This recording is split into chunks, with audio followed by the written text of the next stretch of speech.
Bonjour à tous, bienvenue sur Télébasket. Télébasket, le premier magazine sur tous les baskets. Un magazine pour vous, les fans, et surtout pour tout le monde du basket. Aujourd'hui, au sommaire, pas mal de rendez-vous, à savoir le bilan de la saison régulière de la Ligue féminine, de la Pro A, de la Pro B. Une petite intervention d'un invité surprise concernant l'arbitrage. Et enfin, bien sûr, l'invité surprise de la NBA. Avec nous aujourd'hui, Julien Delcanal, rédacteur sur le site Catch and Shoot. Bonjour Julien. Barbara Diognou, journaliste à Basket Actu. Bonjour Barbara. Et bien sûr, notre invité surprise, Carlos Mateus, arbitre international. Bonjour Carlos. Dans quelques instants, le début de Télébasket.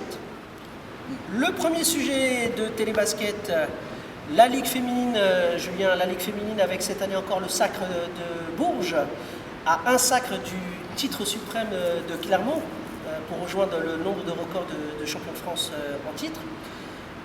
Une année exceptionnelle pour Bourges. Une année d'autant plus exceptionnelle, Jamil, que vraiment jamais Bourges n'a été autant, la suprématie de Bourges n'a été autant contestée, tout du moins en France. Montpellier a archi-dominé la saison régulière. Bourges semblait loin d'être au mieux, les joueuses ont marqué le pas, il y a eu beaucoup de blessures, des pigistes qui sont arrivés en cours de saison avec un petit délai, le temps de s'intégrer, la patte Valérie Garnier qui en début de saison également a posé un petit peu problème. Mais voilà, Bourges est éternel, Bourges a vacillé, mais Bourges au final, après avoir perdu la première manche dans sa salle, ce qui était une surprise totalement inattendue dans le monde du basket féminin, Bourges a réussi la sensation d'aller gagner 2 fois à Montpellier, dans une ambiance hostile, une salle surchauffée, et par 2 fois elles sont allées gagner là-bas pour mettre la main sur le championnat. Saison d'autant plus exceptionnelle qu'elle est couplée à cette formidable 3e place en Euroleague, avec des moyens dérisoires par rapport aux armadas russes et turcs. Voilà, Bourges, alors que personne ne les attendait, Bourges est allé chercher cette superbe 3e place qui couronne cette belle saison avec 3e place Euroleague, le titre de champion de France. Bourges pouvait difficilement faire mieux. Et puis la petite récompense pour Montpellier qui a dominé la saison régulière, qui gagne la Coupe de France. C'est un clin d'œil sympathique pour Edwige Lawson-Wade qui arrête sa carrière en club sur ce titre. Est-ce qu'on ne sent pas quand même l'apogée de Montpellier venir quand même la saison prochaine? Ah, Montpellier monte, Montpellier pousse. Bourges n'a jamais été autant mise en danger. Seulement voilà, est-ce que le club va pouvoir perdurer? Il y a un projet éventuellement de nouvelles salles. Là pour l'instant ils sont un petit peu à l'étroit dans leur mur. Mais effectivement, Montpellier monte. Maintenant il va falloir digérer le départ d'Edwige Lawson-Wade. Mais Montpellier a les cartes en main pour venir chercher encore plus Bourges dans les prochaines années, tout comme Lyon qui s'en donne les moyens. N'oublions pas aussi le sacre continental de Sandrine Gruda avec Ekaterinbourg qui enfin décroche le Graal avec ce titre d'Euroleague. Après plusieurs tentatives, un titre amplement mérité, elle vient de prolonger, donc voilà vraiment une belle histoire pour elle aussi qui le méritait, notamment après son titre de meilleure joueur européenne il n'y a pas si longtemps que ça. La meilleure façon d'entamer cet Eurobasket féminin qui commence en France dès le 15 juin? La meilleure des façons. Céline Dumer qui est en grande forme. Andy Millem est en excellente forme, elle vient de prolonger. Voilà, vraiment, tous les voyants semblent au vert, même s'il y a pas mal de forfaits sur blessure, des filles qui vont faire l'impasse sur l'Euro, mais ça semble bien parti. Donc on va dire bravo au tango et attention aux gazelles. Avec la saison régulière de Pro B, qui voit l'élan béarnais Paula Cortez sacré premier de la saison régulière, et bien sûr accéder à la Pro A. Barbara, une surprise, cette accession en Pro A de l'élan béarnais? Non, c'est tout sauf une surprise, c'était favori logique cette saison, un entraîneur expérimenté avec Claude Bergeau, des joueurs référencés comme Ryan Bodiker qui venait du Havre, des joueurs qui sont fidèles au club et sait que c'est toujours important, comme Jean-Fred Morancy, comme Antoine Mendy qui connaissent bien le club, qui font partie du projet. Donc c'est tout sauf une surprise. À la limite, la surprise, c'est peut-être qu'il n'est pas confirmé la montée plus tôt. Mais aussi, on ne voyait pas forcément la LM Évreux venir les chatouiller. Justement, la LM Évreux avec le sacre de Rémi Valin qui a été meilleur entraîneur de Pro B, qui a poussé jusqu'au dernier retranchement l'élan béarnais Paula Cortez jusqu'à cette dernière journée pour enfin accéder au Pro A. Oui, c'est tout sauf une surprise aussi, parce qu'eux, ils misent sur la continuité justement avec Rémi Jalin, des bons joueurs de Pro B comme Jérémy Agoud, qui lui a en plus démarré la saison blessée, donc ça n'a pas été tant que ça évident. Et après, ils ont eu aussi des bons jeunes comme Steve Oyufa qui a clairement passé un cap cette année. Qui réalise sa meilleure saison statistique et qui vraiment a porté son équipe avec les 3 Américains qui ont été dominants tout au long de la saison. Justement, est-ce que vous en faites votre favori, la LMRE, pour la seconde place qualificative en Pro A? C'est à voir, parce que je pense que les playoffs de Pro B vont être encore plus denses que ceux de Pro A. Je pense qu'il faut se méfier d'une équipe comme Boulogne qui n'a pas grand-chose à perdre, qui a de très bons jeunes, qui a un basket offensif et qui est capable de gêner beaucoup de monde. Donc il faut voir aussi, et peut-être est-ce qu'on ne peut pas espérer aussi une surprise de Fos-sur-Mer qui a obtenu 2 renforts, qui n'a rien à perdre. Donc il faut voir, c'est vrai que sur les 2 dernières saisons, c'est le deuxième qui montait, en fait les 2 premiers des saisons régulières qui se retrouvaient en finale. Donc est-ce qu'on va voir ça encore une année de suite? Il faut voir, mais je pense que ça va être très ouvert. Ils sont peut-être favoris, mais je pense qu'il faut voir attention aussi aux équipes comme le CCRB. N'oubliez pas que l'élan Béarnais Paul Cortez peut encore jouer le titre et donc forcément favoriser cette montée de la LMRE. Surtout qu'ils en ont fait un objectif, et c'est vrai que même s'ils ont leur montée validée, je pense que s'ils peuvent ramener un titre de champion de France à leur public, quand c'est fermé, je pense qu'ils ne vont pas gêner, ça c'est sûr. Est-ce que c'est pour vous quand même le retour du fameux classico Limoges SP et Béarnais Paul Cortez? Là, ça y est, on y retourne. Alors en Pro A, des derbies vont disparaître, donc avec Boulazac, Limoges qui il y en aura un autre, Boulazac-Poitiers. Voilà, il y a un autre, mais du coup, maintenant, on va retrouver ce pôle Limoges. Pour en revenir encore à la Pro B et à ces playoffs, ça s'annonce vraiment très très disputé parce qu'il y a beaucoup d'équipes qui peuvent surprendre. Je pense à Antibes, Sean Fain qui a réalisé un début de saison absolument exceptionnel. Il était à 57% à 3 points. Voilà, il s'est blessé, une blessure difficile, rupture du tendon d'Achille. Il a repris il y a une quinzaine de jours. Ça peut être le facteur X finalement. C'est un joueur qui arrive comme un joker là, pour ses playoffs et qui vraiment peut apporter quelque chose. Après, Fos-sur-Mer, finalement, n'aura absolument rien à perdre. Ils ont 4 joueurs majeurs en moins. Je pense à Édouard Chouquet notamment, qui vient de prolonger pour 4 ans. Ils récupèrent Cédric Ferchaud, un Américain qui arrive de Pologne. Ils n'auront absolument rien à perdre, tout comme Boulogne, une équipe assez imprévisible qui a marqué 89 points de moyenne pendant toute la saison.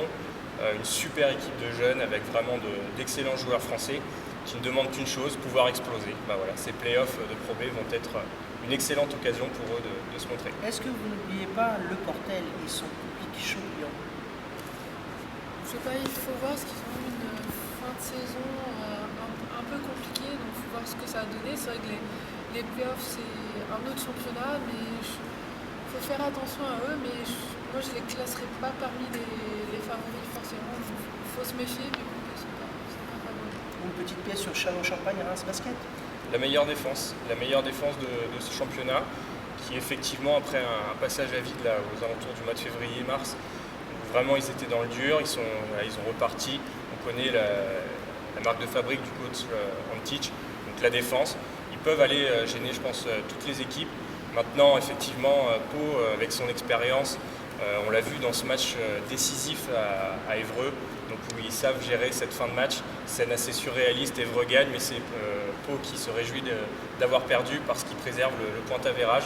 Il y a de l'expérience. On parlait tout à l'heure du Portel. Un joueur comme Sherman Gay, avec ses plus de 200 matchs LNB, peut être un joueur clé dans ces playoffs.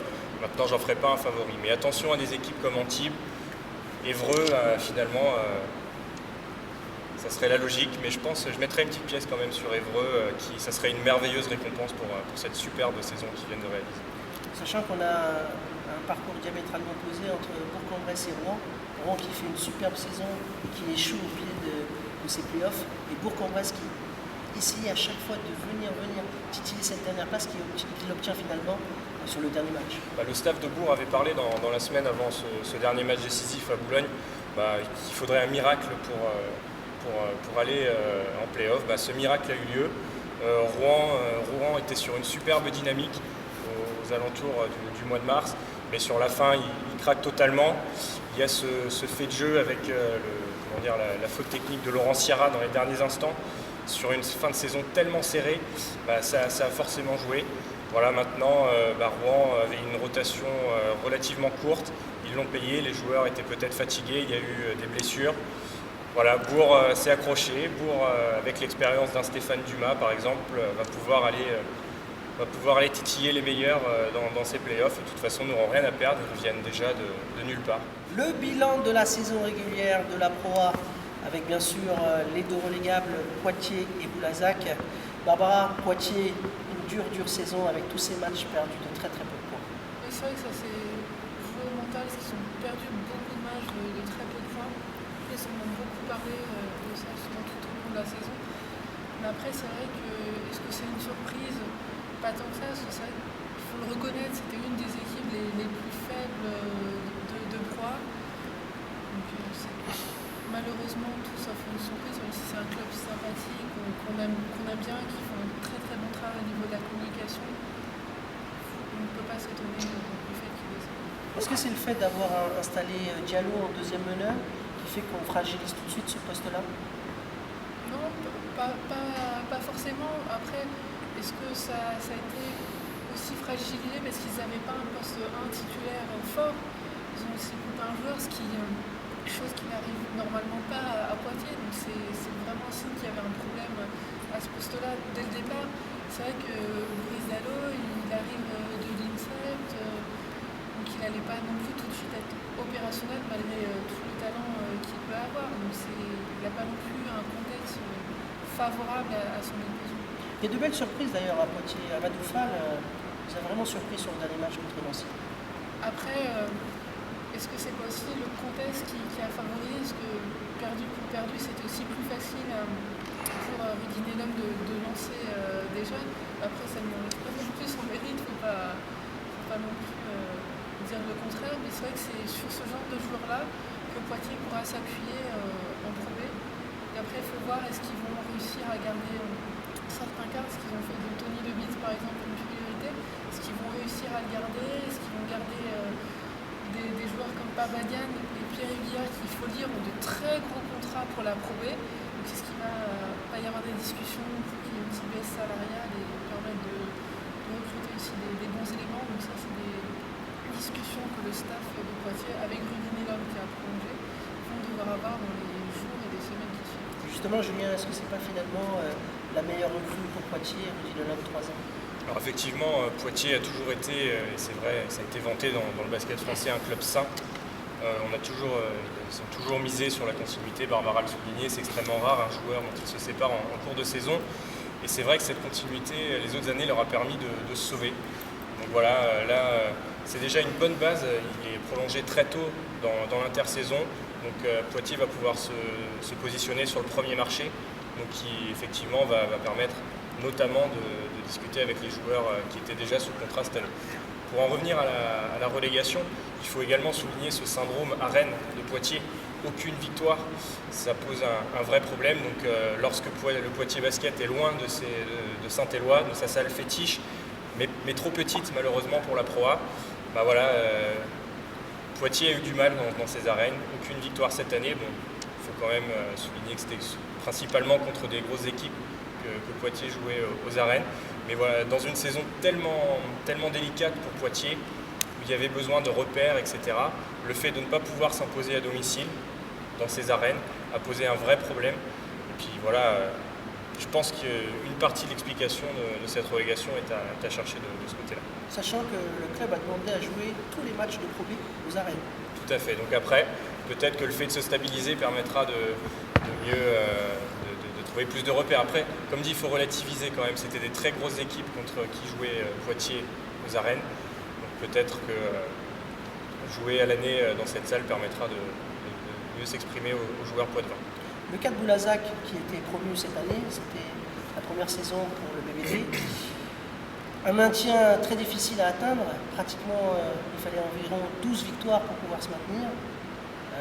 Saison difficile par rapport aux blessés qu'a eu Sylvain Gauthier, pas évident. Alors que la salle est pleine. Saison très très longue effectivement pour Boulazac. On les pensait perdus.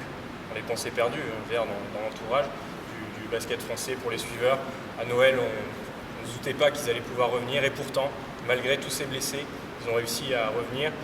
Ils ont effectué de belles recrues pendant l'année, mine de rien. Un joueur comme Anthony Robertson qui avait effectué une superbe saison à Strasbourg avant de partir en Italie.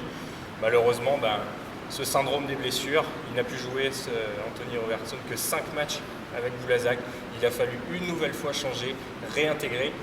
Sylvain Lautier, du coup, n'a pas pu travailler avec ses joueurs au quotidien puisqu'il était trop occupé également à favoriser l'intégration de ces nouveaux joueurs. Il y a eu la blessure d'Amadi McKenzie qui a été blessé très longtemps pendant la saison, sans toutefois être arrêté tout le temps, donc ce qui ne permettait pas forcément de prendre un pigiste. Et puis la blessure en fin de saison de Daryl Monroe, qui a fait grand mal, forcément un joueur extrêmement dominant, tout tourné quasiment autour de lui. Et puis après, les All-Stars et les défenses se sont adaptés. Boulazac a été contraint de jouer davantage extérieur et termine avec 29% de réussite sur la saison à 3 points, ce qui est le plus faible bilan pour une équipe en Pro A. Et ils auraient bien eu besoin de cette adresse extérieure pour tenter de se sauver.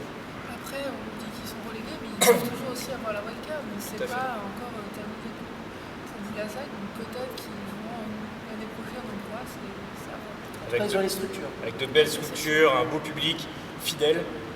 Faut quand même souligner que sur les derniers matchs où c'était quasiment déjà terminé, la salle était quasiment pleine. Donc c'est à souligner quand même une belle ferveur dans le Périgord et je pense que ça peut être un des facteurs dans l'attribution de la wildcard effectivement aux yeux de la Ligue.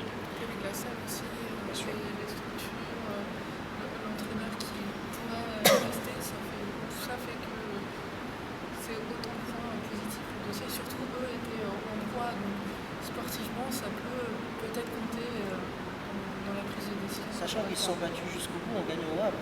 Effectivement, ils ont joué le jeu jusqu'au bout, ils sont tombés les armes à la main. Vraiment. Ceux qui ont eu chaud, le SLUC Nancy, champion de France 2011, et qui, ma foi, cette saison a flirté avec la relégation. Et Nancy a eu très chaud, Nancy pendant toute la saison a été vraiment en difficulté. Là encore, pas mal de blessures, je pense notamment à John Linehan qui a eu du mal à revenir. Ça s'est ressenti évidemment dans le jeu lorrain. Maintenant, il termine bien la saison. Il reste sur 5 victoires, je crois, sur les 6 derniers matchs. Donc vraiment, il termine bien, il termine fort au bon moment.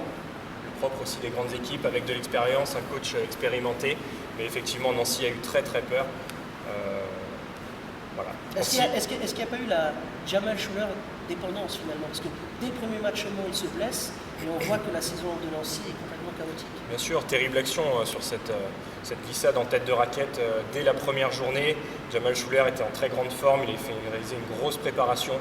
Voilà, ça a été un des premiers éléments et puis ça a continué malheureusement pour le SLUC pendant une bonne partie de la saison avec ses blessures. On va accueillir le joueur des Washington Wizards, Kevin Séraphin, qui a été formé à Cholet. Une année difficile, Julien, pour Cholet Basket, surtout pour Jean-Manuel Souza. Première année en dehors du Havre et un début très très difficile pour Cholet Basket. On a beaucoup de fois évoqué son éviction et finalement il a tenu jusqu'au bout et malheureusement en dehors des playoffs. Ouais, la saison a été longue du côté de Cholet, effectivement, beaucoup de blessures. Un manque de continuité dans l'effectif, il y a eu énormément de joueurs arrivés en cours de saison, deux pigistes, c'était vraiment délicat. On parlait tout à l'heure de Boulazac qui avait du mal à travailler au quotidien dans la semaine de par l'intégration de ces nouveaux joueurs. À Cholet, ça a été un petit peu pareil. Il s'incline sur ce dernier match à Dijon, preuve que finalement Cholet n'avait pas sa place cette année, il y a eu trop d'événements contraires. L'effectif a été quand même grandement bouleversé durant l'intersaison, le départ du coach, l'arrivée de Jean-Manuel Souza. C'était pas l'année de Cholet, ils ont été quasiment toute la saison en dehors de cette zone des playoffs. Voilà, ils échouent finalement pas grand-chose, mais effectivement, comme disait Kevin, ça sera sans doute pour l'année prochaine, avec, on l'espère, davantage de stabilité et de réussite, parce qu'avec tous ces joueurs blessés, ça a vraiment été très compliqué pour Cholet Basket. Finalement, celui qui a été plus constant, c'est AJ Slaughter. Oui, il a été constant tout au long de la saison, mais finalement, les autres Américains n'ont pas eu la chance d'être tout le temps en forme comme lui, donc par défaut. Mais effectivement, il a porté son équipe, notamment là sur la fin, lorsqu'ils se sont mêlés à la bagarre pour les playoffs. Heureusement qu'il était là tout au long de cette saison.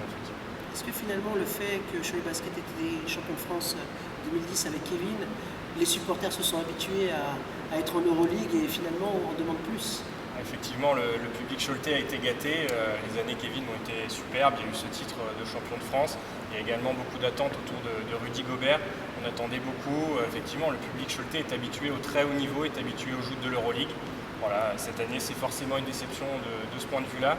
L'équipe avait aussi, et Jean-Manuel Souza le premier, une certaine pression de ce côté-là, la peur de décevoir. Voilà, maintenant, il va falloir passer outre, passer à autre chose et préparer d'arrache-pied la saison prochaine. On va tout de suite passer à une équipe assez incroyable, Orléans Loiret Basket, avec pas moins de 34 joueurs, je crois, utilisés. 21 joueurs. Excusez-moi, j'en ai vu tellement que... 21, c'est déjà pas mal, 21. Bah, c'est énorme. Orléans, c'est quasi miraculeux qu'ils terminent aussi haut dans le classement. Ils étaient derniers au début. Oui, effectivement, un début de saison catastrophique avec Nancy. Voilà, Orléans petit à petit, et tout le mérite en revient également au staff de Philippe Hervé. Ils se sont accrochés, ils ont maintenu l'effectif sous pression. Il y a des joueurs qui n'étaient pas forcément prévus pour le 5 majeur, qui ont eu des responsabilités, qui ont eu l'occasion de se montrer. Après, effectivement, les blessures, on a dit 21 joueurs sous contrat en tout, qui ont été utilisés en Pro A, donc qui ont foulé le parquet. C'est énorme, un gros problème pour le travail au quotidien, évidemment. Et puis la blessure de Caleb Green qui fait très très mal, un joueur majeur. Heureusement, Brian Green a tenu à porter l'équipe, il réalise sa meilleure saison en carrière en Pro A.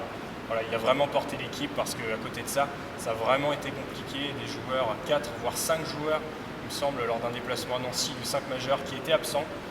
L'absence de Marco Pelin qui a pesé extrêmement lourd. Qui faisait sa meilleure saison d'ailleurs. Qui jouait vraiment son meilleur basket. Il était à l'apogée de son basket. Voilà, il a eu des soucis. Il a tenté de revenir ici sur ce parquet à Nanterre. Il a tenté de revenir. Bon, son corps a dit stop. Orléans ne savait pas trop s'il pouvait compter sur lui. Après, il y a eu également la blessure d'Antoine Eito qui a propulsé le jeune Brian Pamba dans le 5 de départ à la Maine, ce qui n'était absolument pas prévu au départ. Et malgré ça, Orléans termine aux portes des playoffs avec le meilleur pourcentage de réussite à 3 points, 38%. C'est peut-être de là également qu'est venu leur salut. On va passer tout de suite aux playoffs. Les 8 meilleures équipes de cette Pro A, avec le 8e, l'inattendu, si j'ai envie de dire, la JSF Nanterre, Barbara.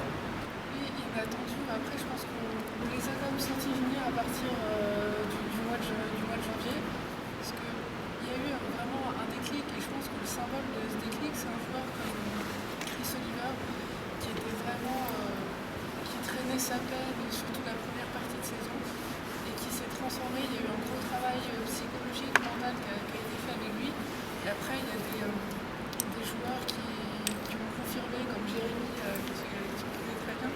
qui a vraiment bien progressé. Et il y a aussi à Nanterre peut-être moins de talent pur qu'ailleurs, mais il y a un collectif qui est vraiment très fort, un jeu offensif qui, je pense, permet à tous les joueurs de s'épanouir, comme David Lighty qui n'avait jamais eu de responsabilité avant.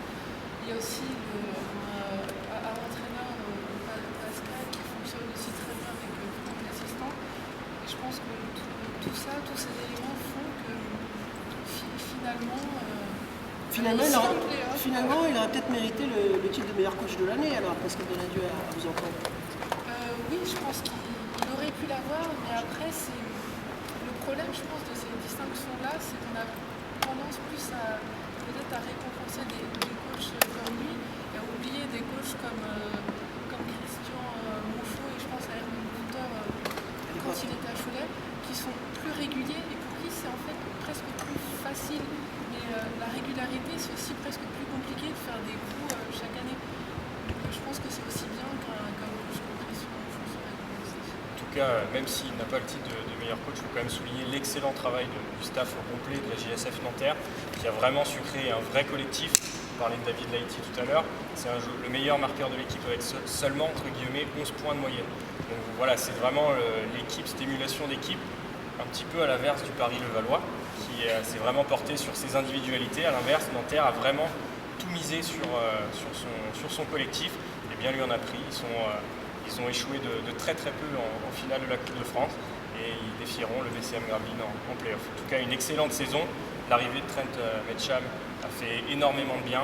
Voilà, un vrai collectif qui va embêter sans doute Gravelines lors de ses playoffs. Sans oublier ce passage au mois de janvier, le fait que Chris Massy parte à l'intersaison et que Juan Palacios viennent un petit peu donner une nouvelle énergie à cette équipe.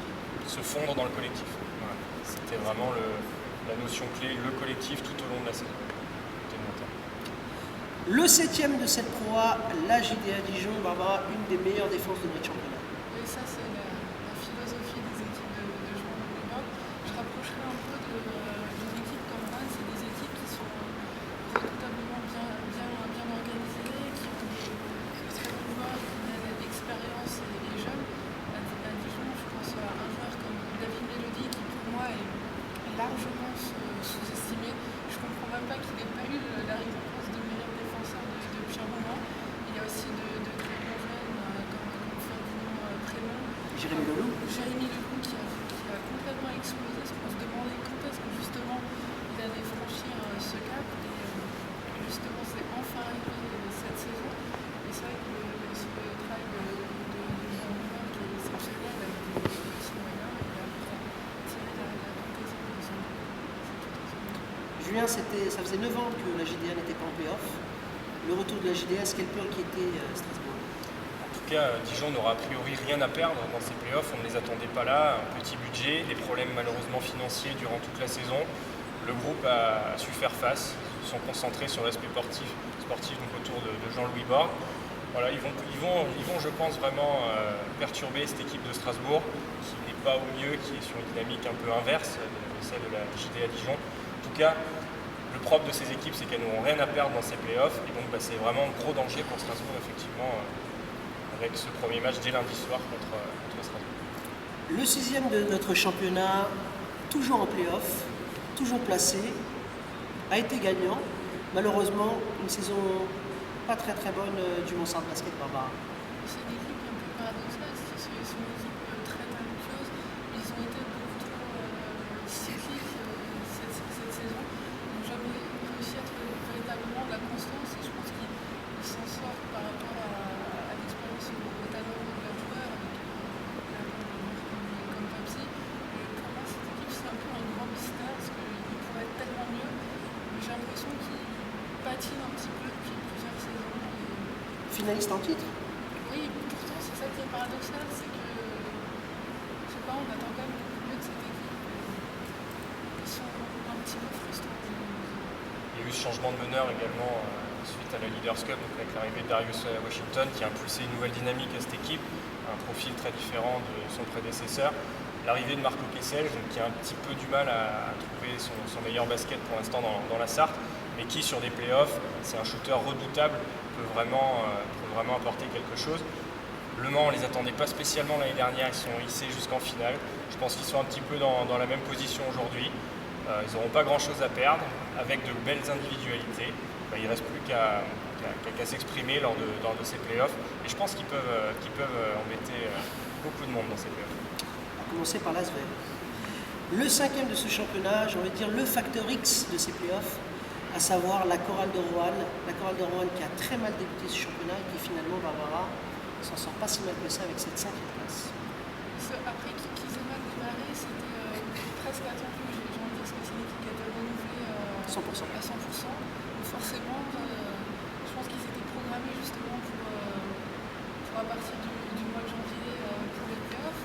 Donc il a fallu installer des automatismes. Donc la mayonnaise a eu du mal à prendre. De toute façon, je pense que personne ne s'inquiétait véritablement pour eux par rapport au talent qu'il y a dans cette équipe. Par exemple, pour parler de la Maine, avec Johan Chandler qui fait une très bonne saison. Victor Samick aussi. Et la révélation de William Grady cette année. Ici, oui, qui fait une saison, je pense que personne ne l'attendait. Il y a des effectifs effectivement renouvelés à 100%. Le fait que Luka Pavicevic était en sélection une grande partie de l'intersaison, il a fallu un peu de temps pour que ça se mette en place, mais le coach s'est pas vraiment inquiété, il l'a souvent souligné dans les après-matchs. Laisser du temps à cette équipe, la défense c'est la base, c'est la philosophie de cet entraîneur. La défense est en place, maintenant ils vont pouvoir s'exprimer vraiment offensivement et ça peut vraiment être le facteur X de ces playoffs parce qu'ils peuvent battre n'importe qui, que ce soit dans leur salle, dans la halle Vacheresse ou à l'extérieur.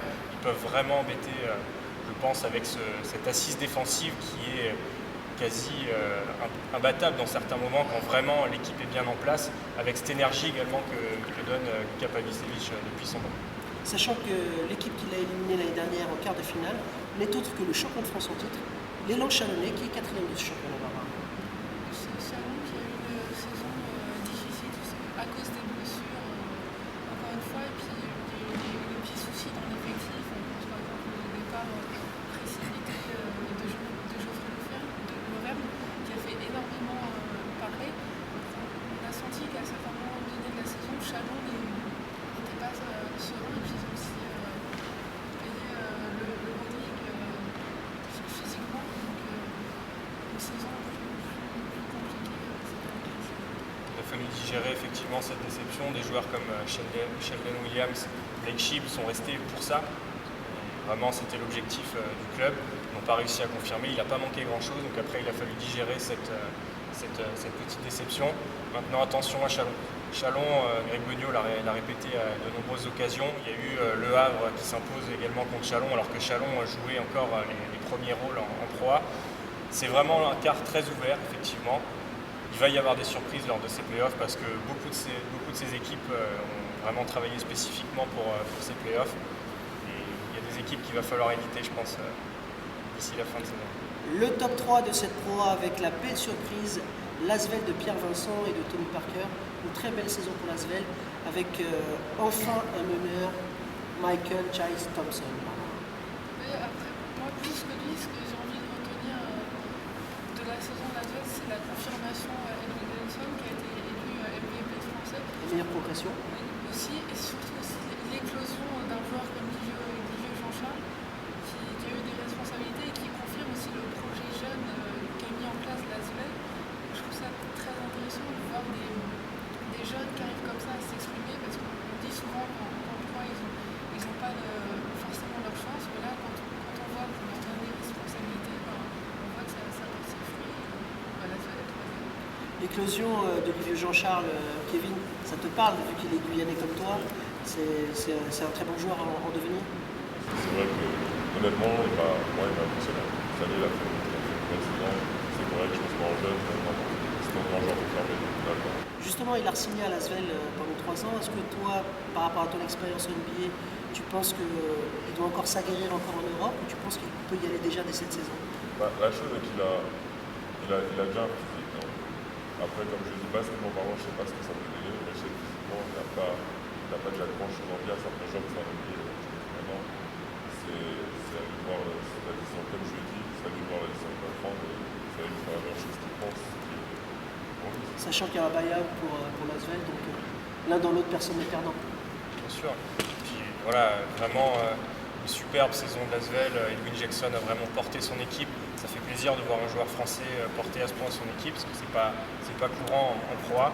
Ils ont fait le choix de ne pas miser uniquement sur des Américains, ce qui leur a permis, pour remplacer Thomas Laroukis, de recruter un joueur américain pour les playoffs. Donc là encore, je me répète, attention à l'Asvel. Alex Sacker en l'occurrence. Alex Sacker en l'occurrence, qui arrive lancé après un bon petit passage à Boulazac. Le top 2 avec la SIG Strasbourg, le Strasbourg de Vincent Collet, le sélectionneur de l'équipe de France, qui enfin rejoint les playoffs après une année dernière un petit peu cas en n'étant pas en playoff. Je pense qu'il profite justement du travail qui a été entrepris l'année dernière avec Cyril Zitza notamment, qui a vraiment confirmé sur toute une saison. Je pense que c'est une récompense du travail entrepris. Je pense qu'il faut se méfier d'eux, et je pense que leur fin de saison justement compliquée n'est pas tellement significative, parce qu'on voit souvent que sur les fins de saison, c'est des scénarios un peu particuliers. Ils avaient déjà leur place en playoff, donc ici il n'y a pas eu aussi un petit relâchement. Je pense qu'il faut vraiment se méfier, mais contre 18, ça sert à passer. Cette deuxième place, Julien, est-ce qu'elle ne donne pas ce petit avantage du terrain par rapport à la demi-finale et éventuellement l'envie de gagner ce titre? Si, bien sûr. D'autant qu'à Strasbourg, il y a vraiment un engouement qui s'est ressenti cette année. La salle a été pleine à de nombreuses reprises, qui n'était pas malheureusement arrivé depuis un petit moment. Là, le public est présent. L'absence sur blessure de Gérald Fitch a fait beaucoup de mal depuis la Leaders Cup. Il était là tout en étant blessé. Là maintenant, il est arrêté. Il a été remplacé par Jason Seegers, qui sort une très belle saison en Pro B à Lille. Arrivera-t-il à remplacer Gerald Fitch? Nous le verrons dès lundi. Mais vraiment, je suis un petit peu gêné par la fin de saison de Strasbourg. 3 victoires seulement sur les 10 derniers matchs. Cette absence de Gerald Fitch.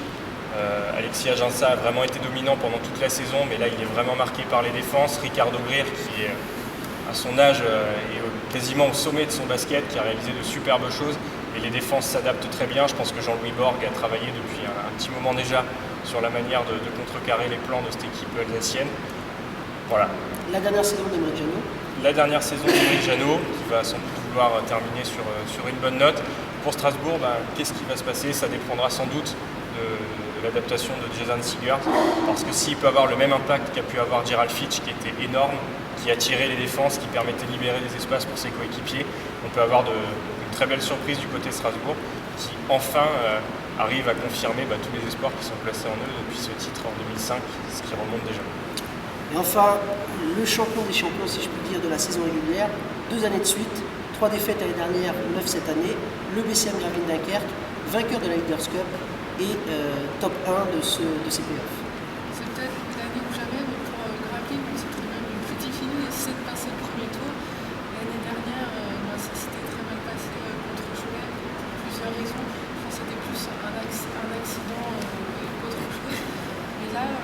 Est-ce que ça ne va pas converger dans les têtes pendant ce match contre Nanterre? Déjà, ce qui a changé cette année, c'est qu'il y avait moins l'obsession du record du nombre de victoires. Ils ont compris que forcément, ils n'avaient pas forcément besoin de dominer outrageusement la saison. Et je pense que ce qui peut aussi jouer pour eux, c'est leur effectif qui est un des plus denses de Croix. Je pense que leur axe 1-5 entre White Bags et Ludovic Baptiste, c'est un des meilleurs, si ce n'est le meilleur de Croix. Et je pense aussi que Christian Monchaux, c'est très intelligemment géré son effectif. On critique beaucoup sur le fait qu'il limite les temps de jeu, mais pour les playoffs, c'est ça aussi qui peut faire la différence, que les joueurs sont frais, présents. Et je pense que, contrairement à ce qu'on pourrait penser, je ne les vois pas forcément engager, et ça peut être justement une source de motivation pour eux, pour éviter une nouvelle exception. Il faut souligner aussi que Christian Monchaux a très intelligemment su s'adapter à son groupe, qui est très différent de celui de la saison dernière. Donc cette année, Gravelines est la meilleure attaque de Pro A, alors que généralement les équipes de Christian Monchaux sont plutôt réputées pour leur défense. Et puis il y a ce facteur X de White Bags, effectivement, qui peut gagner quasi à lui tout seul sur des fins de match, peut faire basculer la balance en la faveur de son équipe. Il y a ce syndrome du premier tour. Je pense que les nordistes se méfient énormément de Nanterre, qui n'aura absolument rien à perdre. Nanterre qui est allé gagner à Sportica, donc ce qui est quand même pas une mince affaire. Maintenant, effectivement. 98 points en plus. Et oui, depuis 2002, ils n'avaient pas pris 98 points dans leur salle. Une superbe attaque. Et je pense que là, vraiment, l'effectif a eu le temps de se préparer pour cette échéance. Et puis le travail effectué par Hervé Bédélem et son équipe mérite vraiment d'être récompensé. Et je pense qu'effectivement, ils vont pouvoir passer outre ce petit traumatisme de l'année dernière, parce qu'il faut bien le dire, ce fut un traumatisme. Le départ de certains joueurs sur lesquels le club avait misé, cette élimination au premier tour après une saison régulière magistrale. Voilà. Gravelines est là et bien là, et je pense que vraiment, ils vont être durs à déloger. Voilà le bilan de la saison régulière de Pro A, avec bien sûr les affiches des quarts de finale, à savoir le BCM Gravelines Dunkerque face à la JSF Nanterre, la SIG Strasbourg face à la JDA Dijon, le Mansart Basket face à l'Asvel Lyon-Villeurbanne, et bien sûr le choc entre Chalon-sur-Saône, le champion de France en titre, et la Chorale de Roanne. A tout de suite. Et de Télébasket, le sujet qui fait parler de lui à chaque fois qu'on est dans toutes les salles de Pro A et de Pro B, l'arbitrage. L'arbitrage avec Carlos Mateus, arbitre international. Merci de votre présence, Carlos. On n'a pas la chance d'avoir des arbitres qui puissent s'exprimer de temps en temps. Et là, on sait que sans tabou et sans fioriture, vous allez nous parler de votre fabuleux travail qu'est l'arbitrage, car je pense qu'avant d'être arbitre, ça doit être une passion d'être arbitre. Oui, il n'y a pas de vocation. On n'est pas en disant plus tard je vais être arbitre. Donc, quand on commence à jouer au basket, c'était plutôt je veux être comme Kevin, les joueurs NBA, et être dans le cœur de l'action. La vocation, elle vient après,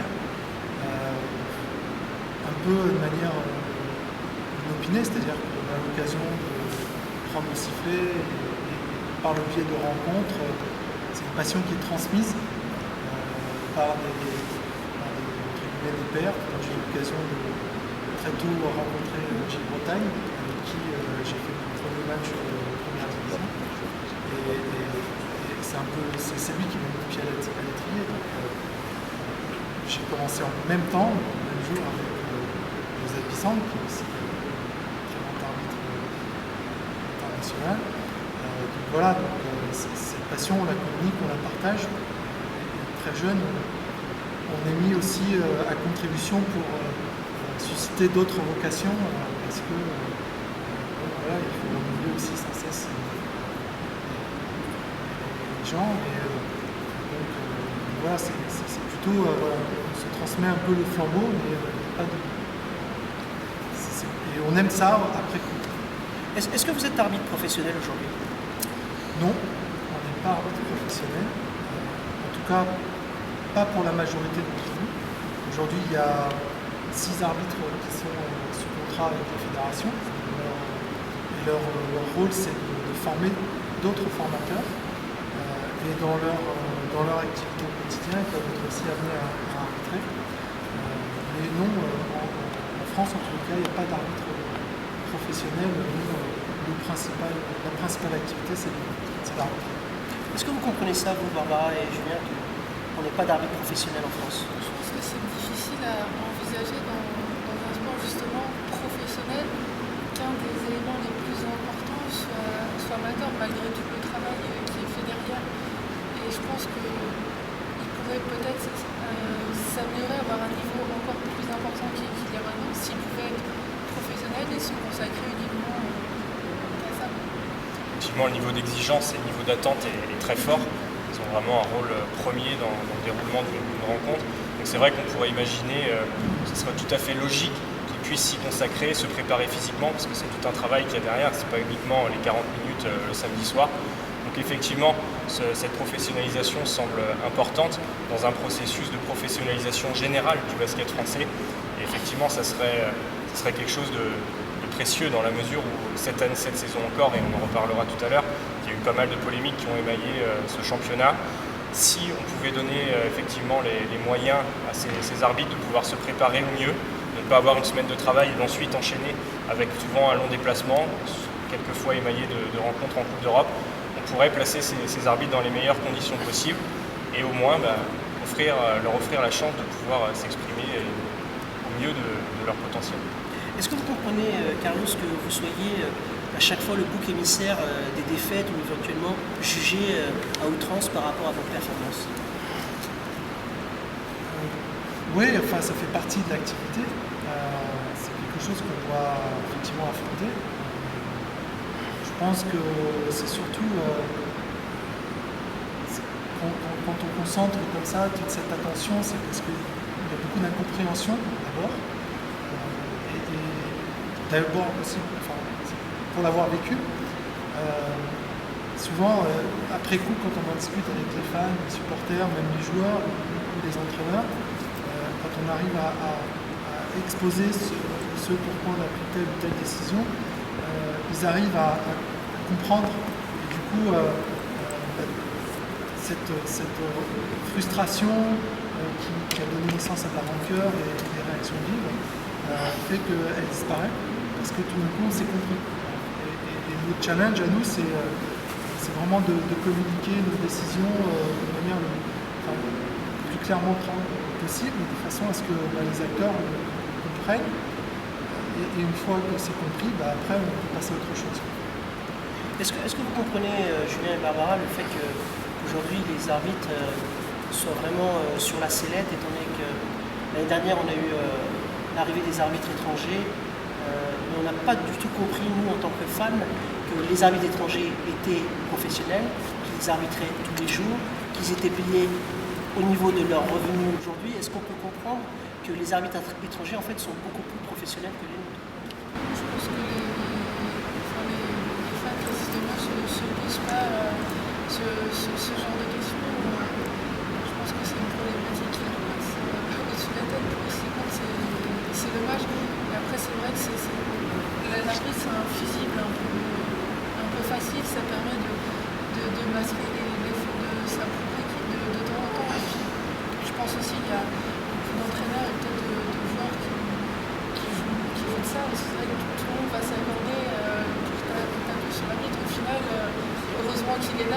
ça permet, c'est presque un ennemi commun en fait. Sachant qu'on voit l'attitude de Grégoire Beugnot, coach emblématique de l'Union Chalonnais, quand il arbitre en France, il peut invectiver Carlos Mateus, et quand on le voit arbitrer en Euroleague, pas un mot. Pourquoi cette différence? Parce que je pense que en quoi les entraîneurs et les arbitres se connaissent. Donc je pense Ils se connaissent beaucoup trop même. Oui, trop je sais pas, mais je pense qu'ils peuvent se permettre une familiarité plus facile. Il y a deux choses. Quand on se connaît, ça permet justement quand tout à l'heure j'évoquais de bien se comprendre, de parler le même langage, de dire voilà, moi j'ai regardé ça, j'ai vu ça à cet endroit-là. Et quand le coach a bien compris que ce qu'on lui disait, c'était ça qui pour nous était important, et quand on se connaît, l'échange est beaucoup plus facile. À l'inverse, quand on ne se connaît pas, on doit aussi, il y a cet apprentissage, même si on parle la même langue, il y a cet apprentissage de savoir qu'est-ce qu'on regarde, comment on parle, parce que quand le coach il va parler technique, nous on va parler un peu de règlement, on va essayer de s'adapter à cette approche. Mais j'ai envie de dire que plus on se connaît, plus ça facilite les échanges. Après, ça n'occultera pas les écarts de comportement, ce qui est normal, parce qu'il y a beaucoup d'émotions, il y a beaucoup de passion dans ce qu'on vit. Et donc du coup, des fois, ça rejaillit. Et du coup, ça dépasse un peu certains cadres. Et tout le challenge, c'est justement d'essayer de réussir à maîtriser tout ça de façon à aller toujours vers le haut, vers l'efficacité, être performant sur le terrain, à la fois en tant qu'arbitre, en tant que coach, mais aussi en tant que joueur. Donc tout ça, il faut arriver à faire cohabiter les deux. Donc, je pense que globalement, on s'en sort. Il y a une barrière, je pense que là, Carlos Mateus en parlait fort bien. Il faut s'adapter à l'autre. On est dans un échange, une interaction humaine, donc il faut s'adapter à l'autre. Donc évidemment, je pense que l'idéal serait de tendre vers le français sur le terrain.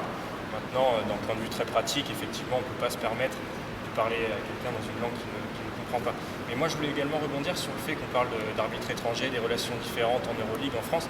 Est-ce que vous avez les mêmes relations avec des arbitres français et étrangers? Il y en a deux dans le championnat actuellement, donc Kojianakis à Limoges et Luka Pavicevic à Rouen. Est-ce que les relations sont les mêmes avec ces coachs-là qui ont a priori une culture et du rôle d'entraîneur et du rôle d'arbitre différente? Disons que quand on est sur un match européen, sur un match international, les relations sont globalement plus policées parce que, comme le disait tout à l'heure Kevin, on se rencontre une fois de temps en temps. On ne sait pas trop qui on a affaire. Bon, après, c'est un championnat, c'est une compétition européenne, donc on a tendance à se dire il faut que je sois un peu plus tranquille, etc. Alors que justement quand on est sur un championnat national en France, on se rencontre plusieurs fois et des fois peut-être ça peut attiser certaines passions. Donc, du coup ça peut déborder un certain cadre. Mais globalement, les relations, on va dire, sont les mêmes. On a une difficulté avec Luka Pavicevic et Kojianakis, qui est comment on doit s'exprimer avec eux. Est-ce qu'on doit s'exprimer en français, est-ce qu'on doit s'exprimer en anglais? Moi, je pense qu'il faut qu'on soit flexible, qu'on fasse preuve de flexibilité, qu'on s'adapte. J'aime bien ce mot parce qu'il faut s'adapter à notre interlocuteur. Et encore une fois, notre objectif, c'est qu'on se comprenne au bout du compte. Donc, s'il parle qu'en anglais, il faut parler en anglais. Alors, malheureusement, tout le monde ne maîtrise pas l'anglais.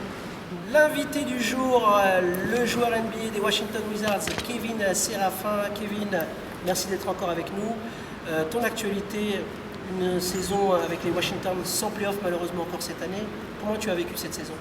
C'est vraiment pour moi ma première saison. Puisque la première saison, je n'ai pas beaucoup joué. La deuxième saison, je ne jouais pas vraiment. Après, j'ai eu un champion de saison, j'ai commencé à jouer. C'est vraiment la première saison complète. Vraiment, sur les 82 matchs, je jouais pendant apprendre. J'ai appris beaucoup en cette saison, regarder comment gérer une situation habillée, 82 matchs, dans une équipe plus professionnelle, avec un meilleur vestiaire, une meilleure ambiance, comparé aux années d'avant qui c'était un peu catastrophique. Pour moi, c'était beaucoup d'apprentissage et maintenant, la prochaine fois, Maintenant, c'est le travail. Justement, quel est le programme pour cet été? Tu as annoncé que tu voulais vraiment développer certains secteurs de ton jeu. Quel est le programme là maintenant à partir des semaines qui arrivent? Donc là, j'ai un bon programme dans le physique déjà, afin de m'améliorer encore physiquement, être capable de jouer 30 minutes sans m'essouffler, être capable d'enchaîner sans rien, parce que ce que j'aime bien, c'est intensif, c'est vraiment intensif, donc il faut être en forme. Et que j'ai un programme avec mon équipe, je vais travailler le soleil, je vais travailler toujours pour pouvoir faire des matchs. Donc il y a beaucoup de choses qui sont prévues.